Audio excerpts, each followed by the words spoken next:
안녕하세요. 역사문화 현장을 직접 찾아가 각 분야 전문가 선생님들을 모시고 생생한 이야기를 들어보는 생생역사 토크 세 번째 시간입니다. 오늘은 서울시립대학교 건축학부 박철수 교수님과 함께 하겠습니다. 안녕하세요, 교수님. 네, 안녕하세요. 박철수입니다.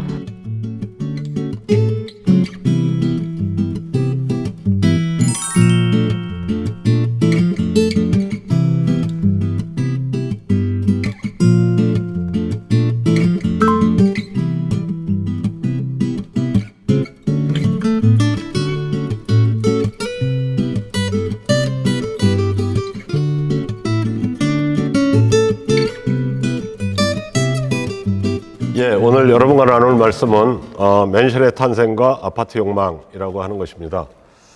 우선 맨션이라고 하는 단어는 사실은 외래어이지요.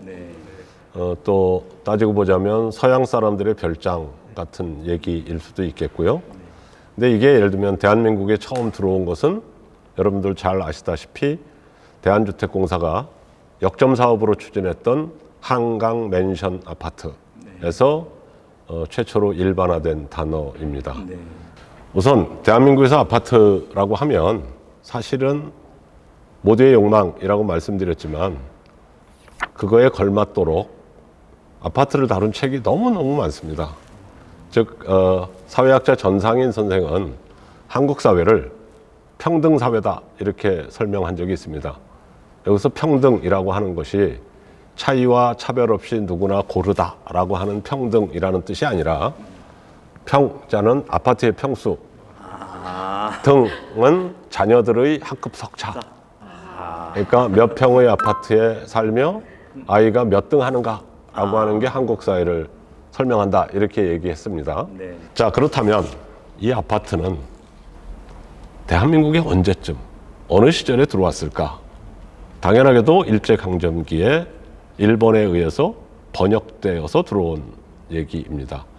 그리고 한국 사회, 당시 일제의 식민지였던 조선에서 아파트가 보편적으로 등장하게 된 그때는 1930년대입니다. 그러니까 지금부터 정확하게 90년 전. 일제강점기의 아파트는 도심 한복판에 길거리에 면해서 길에서 누구나 들어가는 그런 건축물이었습니다. 일제강점기인 1930년대 서울, 당시는 경성이라고 불렀죠. 경성은 대표적인 아시아의 소비도시였고요. 또는 자본이 무지하게 많이 들어와서 상업행위가 많았던 도시입니다. 근대교육, 근대식 고등교육을 받는 학생들이 등장합니다. 이런 근대 직업인들이 사실은 다 집을 떠나서 도회지로 몰려온 거잖아요. 그들은 당연하게 하숙, 여관이라고 하는 전통적인 것을 했겠죠. 그런데 그들은 새롭고 근대적인 것에 대한 욕망이 큽니다. 그러니까 기존의 하숙이나 여관과 다른 무엇인가가 필요했겠죠. 그것을 간파한 게 바로 아파트 사업입니다. 그래서 도심 한복판에 홀로 서 있는 단일 건축물을 세우고 1층에는 당구장, 식당, 카페, 사무소도 있었습니다. 그런 사무소를 두고 2층부터 숙소가 되는 그런 식의 새로운 도시 건축이 출현한 것입니다. 그게 아파트라고 불리는 것이죠. 당시 기술력으로 보아서 기껏 해봐야 4층 정도까지 갔습니다. 그 정도가 이제 아파트였습니다. 따라서 아파트에 입주하는 사람들은 오늘날처럼 분양이라고 하는 형식은 하나도 없었고요. 모두 다 셋집입니다. 임대용. 따라서 우리가 이해할 것은 1930년대에 대한민국에 처음 들어온 아파트는 살림집은 거의 없었다. 즉 독신 남녀의 일시적 거처로 셋집을 하는 것이지 지금처럼 살림집이 없었다. 따라서 모든 방 안에, 유니트 안에 욕실, 부엌은 없었다. 즉 1층에 남자 공용 욕실, 여성 공용 욕실이 있고 각 층에 공동 취사장이 있었고요. 화장실도 각 층에 몰아서 있었습니다. 그러니까 그때 90년이 된 그때의 아파트와 지금의 아파트는 유전적으로 완벽하게 다른 것이었다라고 생각해 보시면 크게 틀리지 않습니다. 그럼 교수님, 그 당시에 유행했던 연립주택과 그 아파트하고의 차이점들이 있었나요, 당시? 당시에는 연립주택이라는 용어는 없었습니다. 지금과 같이 연립주택이라고 불리는 것은 박공으로 길게 지붕을 놓고 칸칸이 집으로 나눠 쓴 것이죠. 네네. 개개인 생활의 그 사적 생활이 보장되지 않기 때문에 소위 우리보다 조금 더 근대적 나라였던 일본에서는 야만인들의 숙소 정도로 이해하고 있었습니다. 그러니까 그게 사실은 조선의 복판에 많이 지어집니다. 당시 한반도는 지금처럼 남북으로 나누어져 있지 않았잖아요. 네. 그러니까 이런 아파트들은 어디에 주로 들어섰겠어요? 원산, 청진, 네. 신의주, 평양, 개성, 네. 대구, 부산, 목포 등. 그러니까 우리가 알고 있는 거의 모든 대도시에 아파트가 들어서게 되지요. 물론 안타깝게도 지금은 남북이 갈려서 더 이상 북쪽은 우리가 가볼 수는 없지만 한반도 이남의 곳곳에 예를 들면 물레동 영단주택, 네. 신도림동 영단주택, 네.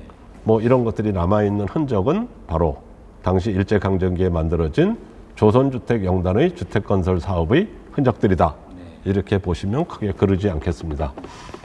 자, 해방 이후에는 잘 아시는 것처럼 우리는 미소로 한반도가 나뉘어져서 신탁 통치를 받게 되지요. 그리고 38 이남은 미군정이 차지하게 됩니다. 그때 이들은 서울에서 어디에 주로 기거했을까요? 그게 바로 일제강점기에 지어진 아파트 대부분에 기거합니다. 왜 그럴까요? 당시로서는 멀쩡한 집이라고 하는 게 드물잖아요. 네. 그 중에 가장 오래도록 숙소로 사용된 호텔, 아파트가 어딘지 아십니까 혹시? 잘 모르시겠죠? 아무래도 여러분만 해도 무지하게 젊으니까요. 네네. 그게 내자동에 있는 내자호텔이라고 하는 것입니다. 아, 네. 내자호텔은 내자호텔로 바뀌기 전에 1935년에 경성에서 석탄 판매업을 했던 미쿠니 상회라고 하는 회사가 경영하던 아파트입니다. 그래서 최초의 이름은 미쿠니 아파트입니다. 그것이 예를 들면 미쿠니. 그러니까 내자동 미쿠니 아파트. 이게 예를 들면 미군정이 시작되면서 서울에서 가장 변변한 멀쩡한 네. 그런 주택이고 근대적 설비가 갖췄으니까 뭐 난방도 되고 네. 욕실도 있고 네. 뭐 오락장도 있고 이랬잖아요. 식당도 있고. 네. 그러니까 당연히 그들이 자리했겠죠. 네. 자, 어쨌든 48년 이후 우리는 또 불행하게도 전쟁을 맞이하죠. 전쟁을 맞이하고 전쟁 이후에는 잘 알다시피 대한민국의 주택이라고 불리는 것 중에 60%가 망실됩니다. 네. 파괴되고 없어집니다. 그죠? 그리고 1953년 휴전협정이 이루어진 다음에는 어떤 일이 벌어질까요? 우리는 드디어 해외 원조를 받는 나라입니다. 지금과는 전혀 다른 나라입니다. 네. 그러면 50년대 6.25 전쟁을 겪은 다음에 우리의 주택 60%가 파괴됐다고 그랬습니다. 그럼 무슨 일이 벌어질까요, 이제는? 주택난이 엄청나죠. 네. 이제는 뭐예요? 주택은 없는 돈으로 공급해야 되는데 무엇을 독신자를 위해서 공급할 까닭이 없죠. 네. 이제는 집 없고 길을 헤매는 가족들을 보호해야 네. 국가의 백년대계라고 하는 게 만들어지잖아요. 네. 그래서 이때 벼랑간 독신자용 아파트라는 건 없어져 버립니다. 이제 더 이상. 그리고 1층에 당구장을 두고 식당을 두고 카페를 둔다? 한가한 소리죠. 네. 그러니까 1층부터 꼭대기층까지 모두 다 살림집으로 채워지게 되는 것입니다. 따라서 여기까지 간략하게 보면 단일동 도심 건축물 임대용이 분양과 그다음에 살림집을 네네, 살림집. 위한 고층 주택으로 변모하면서 여러 동이 들어가고 네. 그다음에 그걸 울타리를 두르기 시작했다라고 네. 하는 것의 변형이 바로 1960년대에 일어나고 60년대 이후는 그 관성으로 그대로 갑니다. 그게 1960년대에 사실은 대한주택공사가 지은 서울을 대상으로 하면 12곳의 무지하게 중요한 아파트 단지가 있습니다. 네. 이 12곳 아파트 모두가 다 그런 변화 과정 속에서 만들어지거든요. 그래서 대부분 여러 동을 넣고 그다음에 우를 두르고 그 안에 정말로 필요한 어린이 놀이터, 네. 뭐 가게 네. 이런 것들을 조금씩 두기 시작하는 그런 정도여서 네. 대중들은 대한주택공사가 만들어낸 1960년대 아파트는 서민주택이고 손바닥만한 마당도 없는 남루한 주택이고 경제적으로 최약자가 사는 주택이다. 게다가 상당 부분이 임대였습니다. 시작부터. 그러니까 당시에 집이라고 하는 것은 소유해야 되고 예. 조망만 하더라도 마당이 있어야 되고 그렇죠? 이런 것이었는데 아파트는 위아래층에 여러 사람이 살고 좁고 네. 연탄 떼워야 되고 연탄 날라야 되고 이런 서민들의 주택이다라고 하는 이미지가 무지하게 강했습니다. 그러니까 당시 사람들은 아파트를 다 단독주택으로 옮기기 위한 교두보, 중간 수단으로 모두 이해를 했습니다. 여러분이 잘 아시는 것처럼 박정희 대통령의 등장이라고 하는 게 1961년이죠. 네. 62년부터. 그때 우리는 드디어 농업국가로부터 경공업국가로 전환하자. 그래서 국부를, 국가의 살림을 키우자라고 만든 게 제가 초등학교 때 하교를 못하도록 외운 것. 제1차 경제개발 5개년 계획 뭐 이런 거 있잖아요. 네. 국민교육 헌장 이런 거 막 열심히 했잖아요. 그 시절 10년 동안 우리나라의 경제 성장률은 연평균 10.58%였습니다. 네. 그러니까 그냥 통계적으로 보면 1년 지나면 10%씩 자산이 늘었습니다. 1, 2차 경제개발 5개년 계획을 조기 달성하고 성과를 드디어 우리는 대한주택공사는 한국인 모두가 급속한 경제 성장 속에서 더 이상 1960년대의 좁고 남루한 아파트를 원하는 게 아니다 라고 하는 생각을 갖게 됩니다. 그리고 대한주택공사가 드디어 청와대에 보고를 합니다. 대한주택공사는 중산층을 위한 주택을 지어야 되겠다. 다만 돈은 우리가 마련한다. 어떻게 마련할까요? 선분양으로 하겠다. 그런 과정 속에서 중산층용 아파트로 최초로 구상한 게 바로 한강 맨션 아파트고 드디어 우리는 34평형 아파트를 건설하게 되죠. 바로 이게 대한민국 중산층 아파트의 탄생이라고 하는 것과 직결되어 있는 것입니다. 국회의원이 임대주택에 살게 됐는지 그 이유하고, 그리고 두 번째 질문은 이제 마포 우리나라 최초 그 임대아파트 대규모 단지 마포 아파트가 이제 건설됐다고 하는데, 마포 아파트 그 지도를 보면은 굉장히 그 부정형으로 이렇게 모양이 이상하게 지금 돼 있던데, 그렇게 부정형이 된 이유가 무엇인지 그건 좀 궁금해서 여쭤봅니다.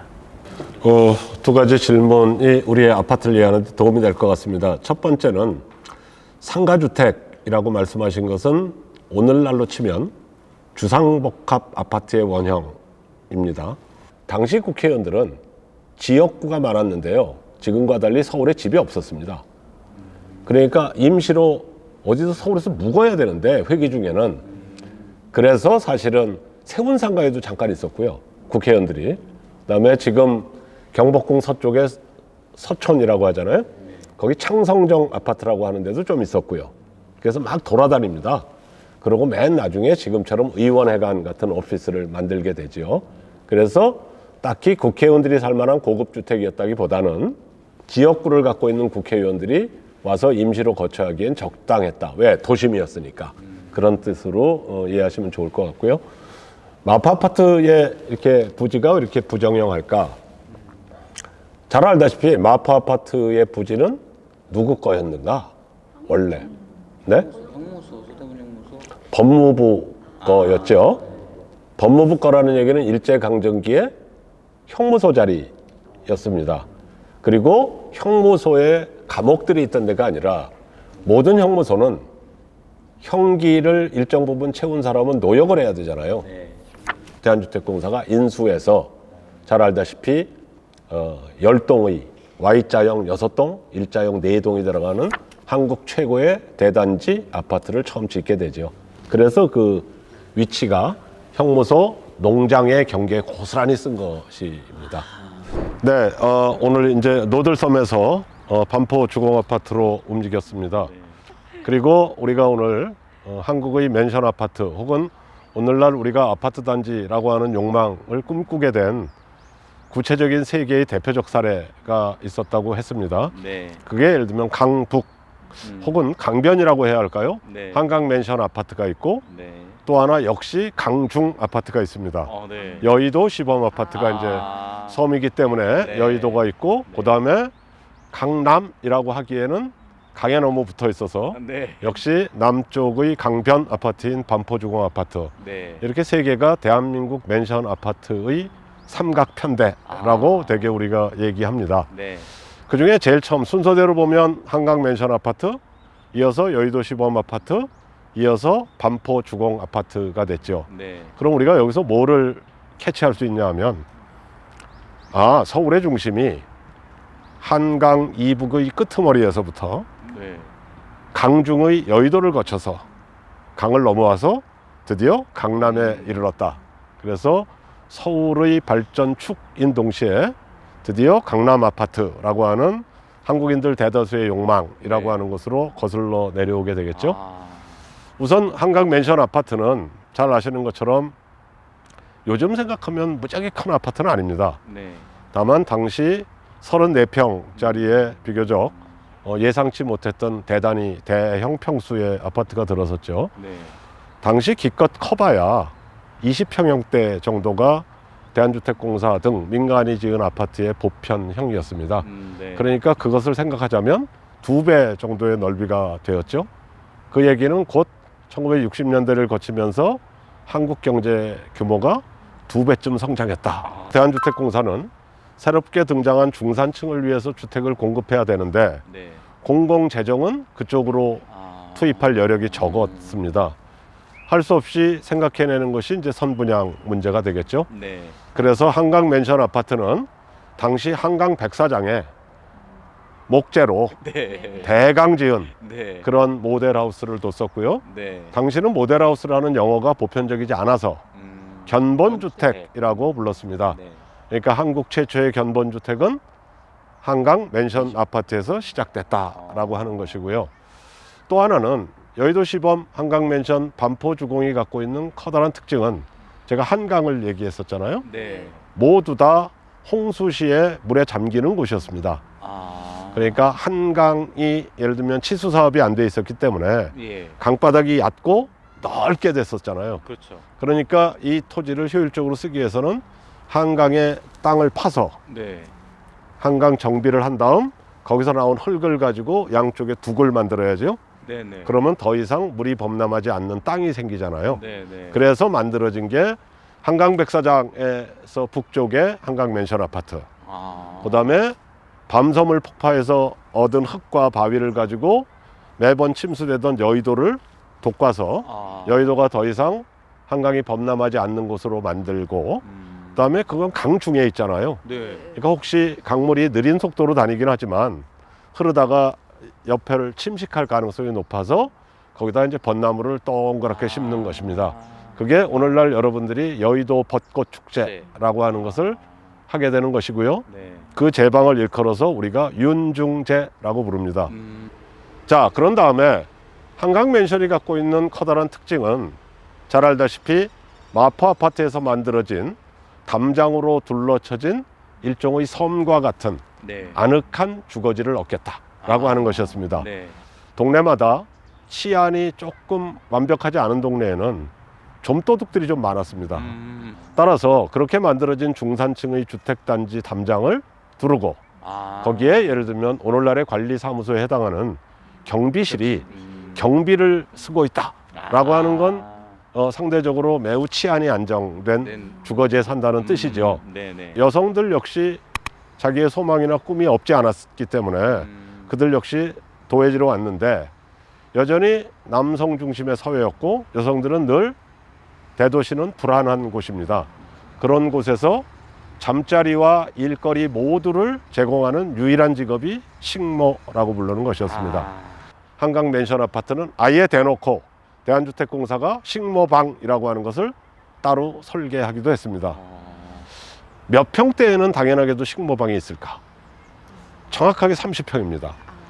즉 앞에가 2자가 붙은 평형에서는 식모방이 없습니다. 네네. 3자가 붙은 경우만 있습니다. 네. 그러니까 대한주택공사가 서울 동남부를 대표적으로 개발한 잠실 주공아파트의 경우도 네. 20평형대는 발견할 수 없습니다.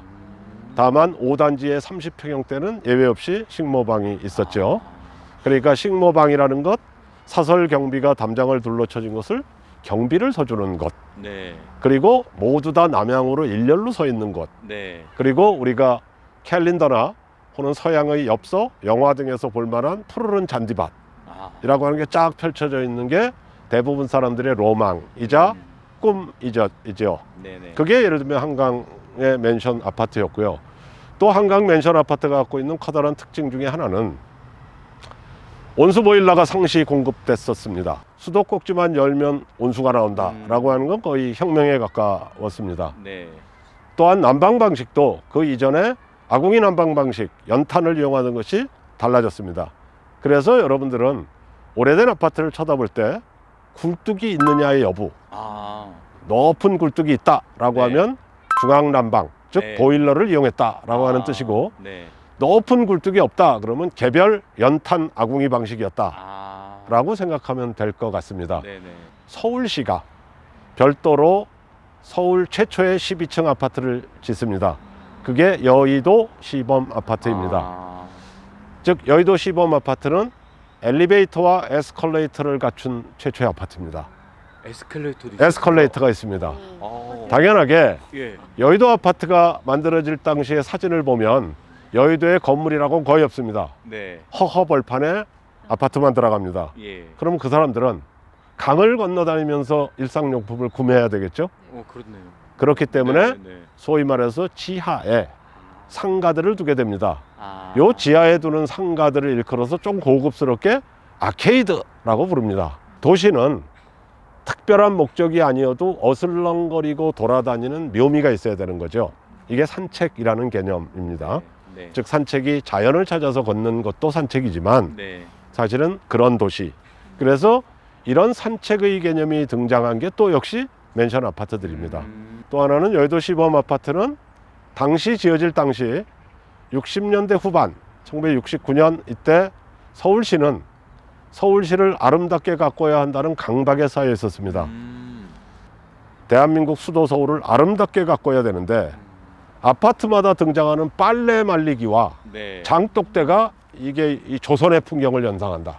그래서 여의도 시범 아파트는 복도 쪽에 안쪽으로 약간 단을 높여서 네. 장독대로 만들기도 했고요. 네네. 그러니까 우리가 현재 남아있는 이런 맨션 아파트들 이런 것들은 오늘날 우리가 살고 있는 때까지 이르기 과정까지의 여러 가지 단계 이런 것들을 네. 보여주는 것이 되겠습니다. 그래서 여의도 아파트가 또 다른 한국 아파트의 대단한 곳으로 등장했는데 여의도 아파트는 아주 재밌습니다. 한강 맨션 아파트가 34평짜리가 있었습니다. 네. 여의도 아파트는 몇 평이 최대였을까요? 그보다는 컸을 것 같아요. 60평입니다. 아. 그런데 겉으로는 최대 평형이 30평입니다. 근데 어떻게 60평이 됐냐? 옆을 터서 커서. 두 집을 한 집으로 사용할 수 있도록 했습니다. 아, 네. 그 얘기는 뭘까요? 오늘날의 아파트와 달리 벽식 구조가 아니었다는 뜻입니다. 아. 그래서 그때는 기둥보 방식으로 만들어진 아파트여서 근데 서울시라는 공공기관이 아파트 분양을 하면서 60평 이러기에는 남부끄럽잖아요. 그렇죠. 그래서 분양 광고에 아주 조그만 글씨로 잘 안 보이게 써 있습니다. 30평형은 이웃과 합해서 60평형으로 쓸 수 있음. 이렇게 써 있으니까 예. 그런 정보에 민감한 사람은 역시 부유층이고 그렇죠. 나름대로 사회적 권력을 갖고 있는 사람이죠. 네. 그래서 그런 분들이 대거 들어갔고요. 네. 자, 그런 식으로 이제 강북에서 여의도 개발을 거쳤습니다. 그 다음엔 여러분이 잘 알다시피 70년대 강남 개발이 시작되죠. 네. 이 강남 개발이라고 하는 것은 사실은 여러분들이 모두 알다시피 지금은 강남이라고 부르지만 과거에는 강남이라고 부르지 않았습니다. 네. 오늘날의 강남 일대는 강 건너 서울 사람들은 위치 감각조차 없습니다. 어딘지. 그러니까 영등포의 동쪽이다. 여기 영동. 그래서 영동이 된 겁니다. 반포 주공 아파트는 영동의 중산층 아파트의 첫 번째 케이스입니다. 여기도 원래 이름이 반포 아파트라가 아니었고 네. 처음엔 다른 이름이었다고. 처음에는 네. 여기를 하는데 영동이라고 하는 건 여 전체를 얘기하잖아요. 네, 그렇죠. 그럼 이 지역에 아파트를 만들어야 되는데 뭐라고 설명할까? 강 건너 사람들한테 일로 오게 해야 되는데 네. 그래서 서울 사람 모두에게 야, 이 동네는 남서울이야. 그래서 남서울 아파트라고 불렀습니다. 남서울 아파트. 그래서 정말로 웃기게도 지금 우리가 서 있는 반포 주공 아파트의 최초 분양 광고는 남서울 아파트 분양 광고입니다. 네. 그리고 남서울 아파트는 당시 주소도 변변치 않았습니다. 당시 여기가 어디였을까요? 영등포구였습니다. 그렇죠, 그렇죠. 영등포, 예. 여기가 영등포구였습니다. 네, 네, 그래서 영등포구 무슨 동 몇 번지 이래야 정확하잖아요. 네. 근데 그렇지도 않고요. 영등포구 강변북로편 이렇게 써놨습니다. 그리고 당시 이곳은 잘 알다시피 한국이 공업 입국을 추구하는 과정에서 고등교육과 과학기술이라고 하는 게 무지하게 국가적으로 강조되었습니다. 그래서 박정희 대통령은 홍릉에 키스트 한국과학기술원을 만들고 네. 국방과학연구원 등을 만듭니다. 네. 그리고 거기에 외국에서 공부했거나 외국에서 전문가로 일하고 있는 한국인들을 적극적으로 초청합니다. 그럼 그들이 외국에 근거지를 두었던 이들이 애국심 때문에 온다 하더라도 네. 집이 없습니다. 그래서 대한주택공사가 짓는 몇 개의 대형 아파트 단지에 그들을 위한 주택을 제공합니다. 그래서 반포 주공 아파트도 KDI 연구원들이 상당한 주택을 사용했고요. 그 다음에 서울대학교 교수님들도 네. 주택으로 쓰곤 했습니다. 그런 역사가 사실 한국의 근현대사와 네. 이렇게 주택이 맞물려 있다는 뜻이기도 합니다. 네.